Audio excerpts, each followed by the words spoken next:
Hello నమస్తే welcome back to Anita news. నేను శిరీష.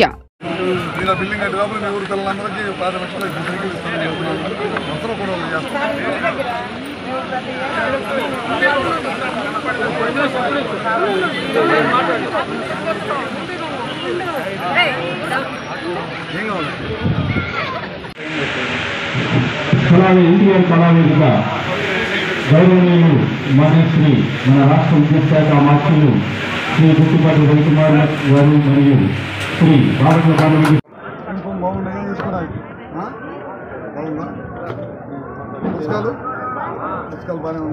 దీంట్లో బ్యాగ్ ఎట్లుంది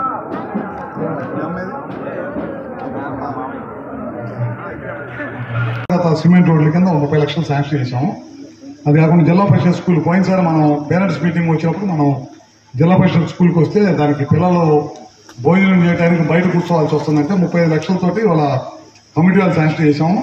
అది కట్టి తొందరగా కట్టమని చెప్తా ఉన్నాను. మనం గ్రామస్తులకు అప్పచెప్పాము, దాన్ని కట్టడం బాధ్యత మన వాళ్ళదే, తొందరగా చెప్పిమన్నాం. అది కాకుండా చందలూరు నుంచి గంగవరం వరకు థార్ రోడ్ శాంక్షన్ చేయించాం 2 కోట్లు పెట్టి.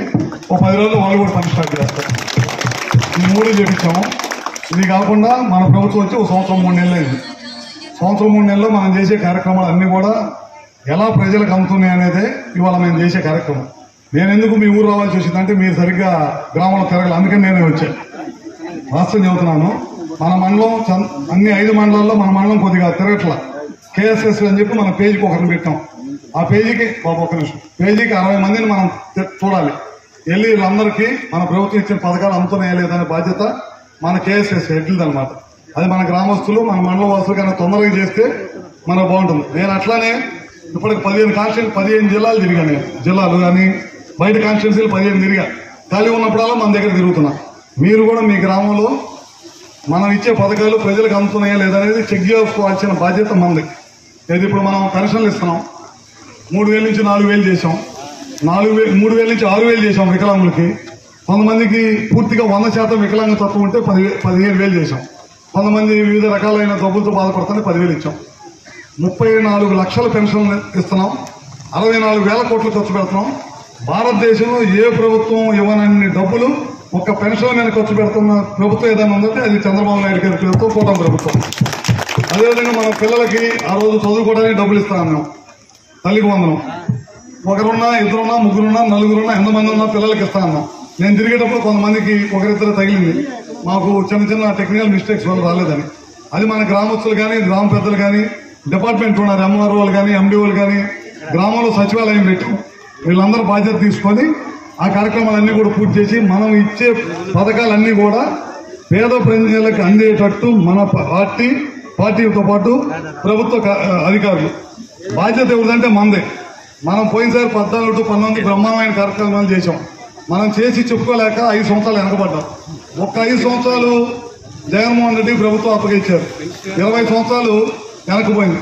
లాస్ట్కి మీ గ్రామంలో ఎన్టీఆర్ విగ్రహం పెట్టిన తిమ్మే బాగలేదు, పడేసి మనం కట్టుకుంటానంటే పర్మిషన్ కూడా ఇవ్వాలని పరిస్థితి మనందరం కూడా పోయిన 5 సంవత్సరాల్లో గమనించామన్నమాట. మన ప్రభుత్వం వచ్చిన తర్వాత ధైర్యంగా కట్టుకోగలిగాం. ఇది అన్నమాట. మనం చేసే పనులు ప్రజలకి తెలియకపోతే కనుక మళ్ళీ మనం అదే పరిస్థితికి వస్తాం. చాలా జాగ్రత్తగా పనిచేయాలి. ఎందుకంటే 1 సంవత్సరంన్నర రాగానే మనం ధైర్యంగా పని చేసి ప్రజల్లోకి మీరు ధైర్యంగా చెప్పలేకపోతున్నారు. వాడేమన్నా పని చేయకుండా అప్పుడు పని చేయలేదు, దొంగలా తప్పించుకున్నాడు, రాష్ట్రాన్ని సర్వనాశనం చేశాడు. 1 సంవత్సరం కూడా కాలేదు, మళ్ళీ అమ్మటే 1 సంవత్సరం 3 నెలలు అయింది. వాడు మళ్ళీ రోడ్ల వెనక వచ్చి మన ప్రభుత్వం ఏం చేయట్లేదని ఒక అబద్ధాన్ని రుజువు చేయాలని ప్రయత్నం చేస్తున్నాడు. దాన్ని తిప్పి కొట్టాల్సిన అవసరం ప్రతి తెలుగుదేశం పార్టీ కార్యకర్త మీద ఉంది. మనం ఏముందిలే, గవర్నమెంట్ వచ్చింది, అధికారులు చూసుకుంటారులే, మనం ఏముందని వదిలేస్తే కనుక మళ్ళీ చాలా ప్రమాదానికి గురి అవుతారు. అందరూ కూడా, ప్రజలు కూడా అందరూ ప్రమాదానికి గురి అవుతారు. ఇవాళ మన ప్రభుత్వం మీరు చూశారు, మళ్ళీ బస్సు ఇస్తామని చెప్పాం. ఆగస్టు 15 నుంచి ఉచితంగా బస్సు ఏదైతే చంద్రబాబు నాయుడు గారు చెప్పారో ఆ కార్యక్రమం చేస్తాం. మళ్ళీ ఏదైతే మనం రైతులకి 14,000 మనం 6,000 కేంద్ర ప్రభుత్వం 3 విడతలకు ఇస్తా ఉన్నారు, అది కూడా చేస్తాం. ఇప్పుడు రోడ్లు ఎన్ఆర్జీ చేసుకున్న మన కాన్స్టిట్యూన్సీకి వచ్చేసరికి సీసీ రోడ్లు 50 కోట్లు శాంక్షన్ చేసాం. గడిచిన 5 సంవత్సరాలు ఒక్క సీసీ రోడ్ వేయలేకపోయారు. ఇవాళ తార్ రోడ్లు ఎన్ఆర్జీఎస్లో మనం ఇప్పుడు మీకు కింద చెప్పారు, అది కూడా ఎన్ఆర్జీఎస్లో చేయించాం. 40 కోట్లు ఇప్పుడు శాంక్షన్ చేయించాం. రోడ్లు కూడా అన్ని కూడా పనులు జరుగుతూ ఉన్నాయి, అన్ని కూడా బిగిన్ చేస్తాం. ముప్పారం ఉంది, బైపాస్ కావాలని ఎప్పుడు అడుగుతూ ఉన్నారు. మీ గ్రామంలో నుంచి బయటకు వెళ్ళేటప్పుడు ముప్పారం సెంటర్లో ఎదురు పోసేస్తే మళ్ళీ మనం వెనక్కి వెళ్ళాల్సింది. ఇవాళ 3 కోట్ల రూపాయలతో బైపాస్ చేపిస్తున్నాం అన్నమాట. ఇవన్నీ కార్యక్రమాలు చేస్తున్నామంటే కేంద్ర రాష్ట్ర ప్రభుత్వాలు, అక్కడ మోడీ సహాయ సహకారాలు, ఓ పక్కన డిప్యూటీ ముఖ్యమంత్రి పవన్ కళ్యాణ్ గారు, మన చంద్రబాబు నాయుడు గారు ముగ్గురు కలిసి కేంద్రం నుంచి నిధులు తీసుకొచ్చి చేసే కార్యక్రమాలు అన్ని చేస్తున్నారు.